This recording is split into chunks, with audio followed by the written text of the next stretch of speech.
Viniendo de un país como Argentina, donde históricamente tenemos una inflación muy, pero muy grande, no puedo dejar de hablar de inflación. Pero tranquilos, tranquilas, no voy a hablar de economía.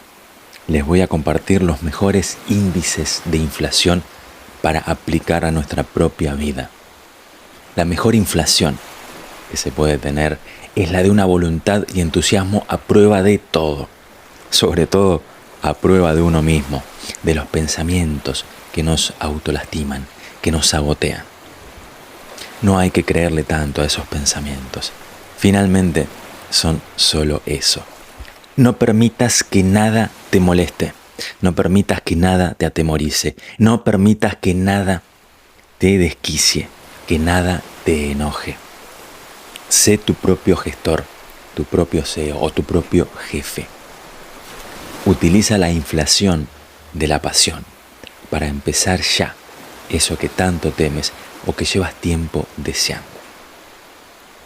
Cuando la pasión se vaya, usa la inflación de la disciplina y el compromiso.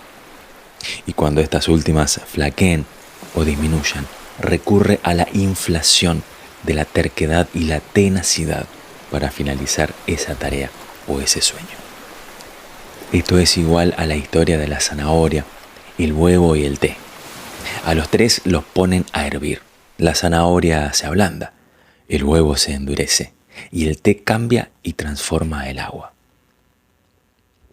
Ante cada situación que sucede, te ablandas como la zanahoria, te endureces y no entras en razón como el huevo, o transformas el agua, el entorno, como hace el té.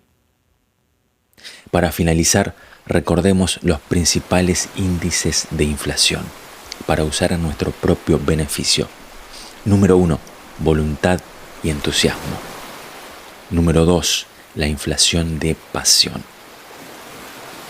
Cuando ésta se vaya o flaquee, utilizamos la número 3, la inflación de disciplina y compromiso. Y cuando estas últimas también flaqueen o se vayan, tenemos la número 4, que es la inflación de terquedad y tenacidad.